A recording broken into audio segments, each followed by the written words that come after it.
നിങ്ങൾ ഒരു കാര്യം മനസ്സിലാക്കണം, നിങ്ങളുടെ പൊള്ളത്തരം ഏറ്റവും ഭംഗിയായിട്ട് നിങ്ങൾ എന്താണ് കമ്മ്യൂണിസ്റ്റുകൾ എന്നുള്ളത് ഏറ്റവും ഭംഗിയായി അവതരിപ്പിച്ച നമ്മുടെ ഒരു MP ഉണ്ട്, സദാനന്ദ മാഷ്. അദ്ദേഹം രാജ്യസഭയിൽ അദ്ദേഹത്തിന്റെ കൃത്രിമ കാര്യങ്ങളെടുത്ത് മേശപ്പുറത്ത് വെച്ചിട്ട് അദ്ദേഹം നടത്തിയ ഒരൊറ്റ പ്രസംഗം കൊണ്ട് ഇന്ത്യയിലെ മുഴുവൻ ജനങ്ങൾ തിരിച്ചറിഞ്ഞു സാർ കമ്മ്യൂണിസ്റ്റുകൾ എന്താണെന്നുള്ളത്. എണ്ണി പറഞ്ഞില്ലേ സാറേ, ഇവിടെ ജി ഒക്കെ ചേർത്ത് കളിയാക്കിയല്ലോ, നമ്മളൊന്ന് സഖാവ് ചേർത്തൊന്ന് കളിയാക്കി തരാം. കഴിഞ്ഞ കൗൺസിലുണ്ടായിരുന്ന ഒരു സഖാവ് രാജേന്ദ്രനെ നിങ്ങൾക്ക് ഓർമ്മയുണ്ടോ?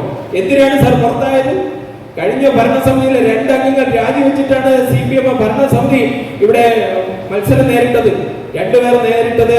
ഒരാൾ എന്തുകൊണ്ടാണ് രാജിവെച്ചത്?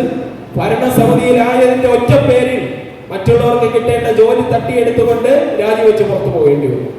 വേറൊരാൾ സഖാവ് രാജേന്ദ്രൻ ജനങ്ങൾക്ക് ഇവിടെ നഗരസഭ അനുവദിച്ച ഫണ്ട് ഉപയോഗിച്ച് ചെയ്യുന്ന റോഡിന് കമ്മീഷൻ എണ്ണി വാങ്ങിച്ചതിന്റെ പേരിൽ രാജിവെക്കേണ്ടി വന്നു. ഇങ്ങനെയുള്ള സഖാക്കന്മാരെ നമ്മൾ ഒരിക്കലും മാതൃകയാക്കില്ല സാർ.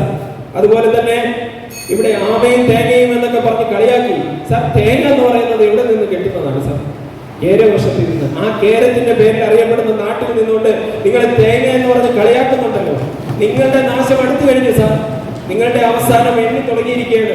എന്തായാലും ഒരു കാര്യം ഞാൻ ഉറപ്പ് പറയുന്നു, ഈ മാറാത്തത് മാറുമെന്ന് നമ്മൾ പറഞ്ഞത് മാറ്റാൻ വേണ്ടിയിട്ട് തന്നെയാണ്. അത് മാറ്റുക തന്നെ ചെയ്യും.